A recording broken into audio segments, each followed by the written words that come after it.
Today I'm going to be teaching you how you can edit a video as a beginner in Adobe Premiere Pro in less than 9 minutes. It sounds crazy, but trust me, it's really quite easy if you follow along with this guide. I'll be teaching you how to go from a beginner with not knowing how Adobe Premiere Pro works to how to fully edit a video to an extremely high standard all within this video. You see, I've been editing for 10 years and there's 4 key components that I'm going to teach you that will allow you to create high quality videos for yourself, for your clients, or for your business. First things first, go onto Adobe Premiere Pro and open it up. It's going to ask you if you want to create a new project, select yes, and then do you want to import any media, select skip. At the bottom, you're going to see your timeline right here. All the clips that you have that you would like to utilize, drag and drop onto this timeline. From your Finder, drag and drop the clip. I'm going to put my clip of me talking here. The layer that is you talking should always be the base layer, the first one you drag and drop, and then on top of that later on, if we want to add B-roll, you can drag and drop that on top of the timeline.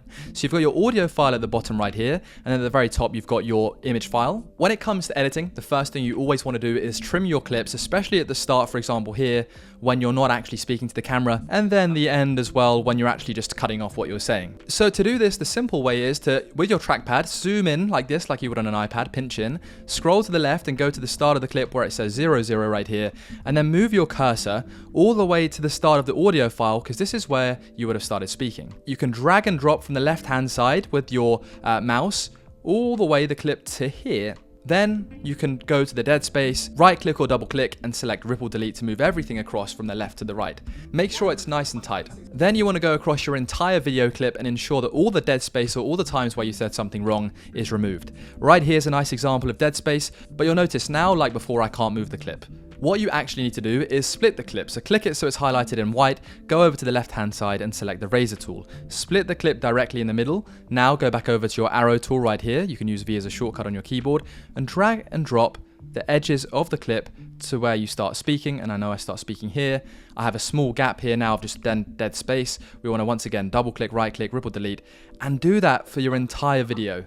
This will allow you to cut out all of the spaces which weren't actually what you were wanting to say. Once you've done that, your video will look something like this. Your base layer has been completed. Typically, good videos often have some B-roll on top, so how do you go around adding B-roll? Once again, find the B-roll clips that you would like to add, drag and drop them onto your timeline, but make sure you don't drag them onto your existing video layers or audio layers, drag them above. Now it's the same process. We can drag and drop it to the exact point where we want it, like this, by clicking, holding down and highlighting. We can trim it as we did before. If the clip is too zoomed in or you want to change the level of zoom on your base clip or your B-roll, double click the screen, pinch out to zoom or pinch in, and voila, you have your video clip there. I'm going to trim this nice and short. I'm going to go file and save, and then you can continuously do that for the rest of your video with the B-roll. Next up, a good video always has music. Often I recommend getting non-copyrighted music, or perhaps you have your own. And it's the same process. To add music, simply go over to the music file, drag and drop it onto your timeline, drag it to where you want the music to start, and voila.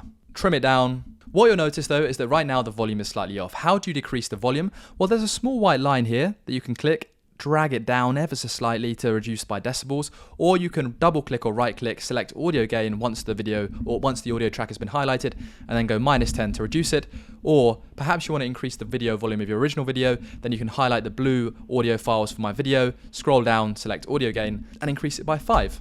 And what you can see right now is that we're seamlessly, in a few moments, building up a fantastically edited video with cool B-roll, nice music, and a seamless transition between clips. And it's at this point that I'd love to take a deep dive into Wondershare UniConverter. Thank you to them for sponsoring today's video, and I consider this an all-in-one powerhouse for video editors. There are tools like Screen Recorder, allowing you to record your screen and add it into your video later on in the edit, a compressor that reduces the file size that are huge down to small files, making them easier to send, and you can see that I can drag and drop multiple files in a batch at the same time rather than having to compress them individually. And for me, the best thing about it is that I can control how big that file actually is utilizing this slider. I'm able to reduce the file size while maintaining lossless quality, because the smaller your files are, the easier they are to send around to people and the less storage they take up. But today, the main tool I want to talk to you about is the video enhancer. I go over to video and select the enhancer, and you'll see there are many different AI models: quality restoration, topaz generative enhancement that allows you to rebuild lost detail, frame stabilization, or even video deflicker to reduce any flickering. Typically, these issues are very hard to fix in the likes of the editing software, but with AI now and Wondershare UniConverter, you can fix this easily in post-production.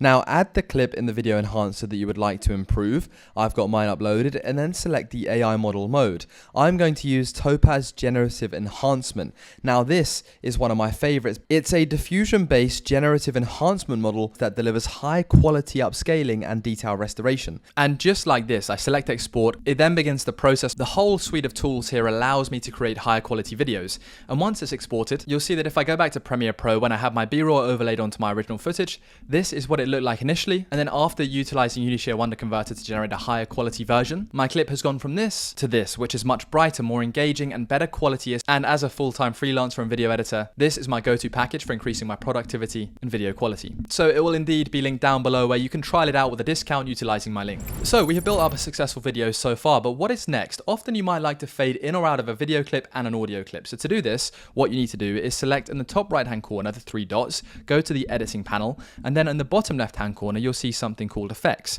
Now here we can see different batches of effects. For audio transitions and effects, select audio transitions, crossfade. I like to use constant power because what this does in between certain clips, if I zoom in here for example, it will keep the energy up between one clip to another. I like to use exponential fade at the end of a video so that my clip fades out massively in terms of the audio doesn't just sharply drop off. And then when it comes to video transitions, I will close this box down. I personally like to use dissolve. There's a whole heap of them and I like to select cross dissolve. For me, this is a beautiful way to fade out of B-roll and into B-roll that makes everything such higher quality. So take a look at this now. It slowly fades in and then after it finishes it will slowly fade out. To me that increases the quality. There's a whole host of effects that you can drag and drop onto your clip to play around with, and if you don't like it you can simply zoom in, click on it and then click backspace to delete. Same for deleting a clip in general. Just highlight it once you've split it and then press backspace or delete. If you need to go back, press Command Z or in the top left hand corner, edit and undo, and that will take you back to your previous point. As a video editor, there's one final thing that I think is key for creating your first videos in Premiere Pro, and that is adding a certain color adjustment to your video or your clips. Now, of course, when I click on my videos on the timeline, when they highlight white, you can see I've got 3 different clips. If I want to color grade just those clips, you can either do it manually by going to the top 3 dots, selecting color, and then changing it around massively like this, for example, but you'll see that the other clips don't change. So I Command Z to go back. A cool trick that I think is great that everybody knows is what you can do. And again, I don't want to color the B-roll because that's already been colored. So I want to add an adjustment layer. But firstly, I don't want to recolor the clips that are B-roll, so I'm not going to add the adjustment layer here. I want to add it essentially where these clips are. So rather than highlighting them like this and moving them up, I'm going to select on my initial to the left of my timeline where my box is, right click, add track. That creates me space here. Under the assembly panel, I'm going to select the little paper clip that says new item, adjustment layer, select OK, drag and drop this blank layer onto my timeline, not going over any other clips. Highlight it all the way across to the end of my video so it covers all 3 clips. Now I can begin to color by selecting this bar at the top of the 3 dots, selecting the color section. I can now begin to color correct my clip. So what would I like to do? I'd like to make it a tiny bit warmer here on the basic correction, a tiny bit brighter, increase the shadows and the contrast a bit to give a bit more depth, and then open up the creative panel. Here I want a bit more of a faded look. I want to increase the sharpness of my clip to make it sharper because I shot this on my iPhone by a little bit, and I also want a bit more color perhaps in the background. And then what I can do is I can utilize a filter under creative, for example SLR big. It's a bit intense right now, tone that down, and suddenly I've got an even nicer video than what I had before. And at the bottom I can scroll to vignette and I can increase the vignette. I can either make it white. Now I can use this eye toggle to see the before and now the after. And to me, the after has a lot more quality involved. But let's say, for example, oh wait, the clip's not in the center. I'd always recommend, to be fair, doing this at the start before you cut up your clip and chop it around. But what I can do is padlock this, click my original clip, double click it like we did on the B-roll, move it across just so I'm more in the center. But hang on a second, now I've got this black space here. What we need to do, zoom in, reposition the clip, and now I'm in the center of my video. So after that, to then export your clip, go up to the top left hand corner, select File, select Export, Media. Here you can name your file whatever you would like, and you can adjust the quality by going to Video, More, and then target bitrate to adjust. Select Export and you're done. So as a video editor, if you are new to Premiere Pro, this video has taught you how to make a high quality video in under 9 minutes. There is of course so much more we can dive into. So if you want to see more quick tutorials like this, leave a thumbs up, like, subscribe down below and comment so I know that you guys enjoyed this. This is the video that we created, high quality, seamless and high production value. Thank you to Wondershare Uniconverter for sponsoring today's video, and I can't wait to see you in the next one.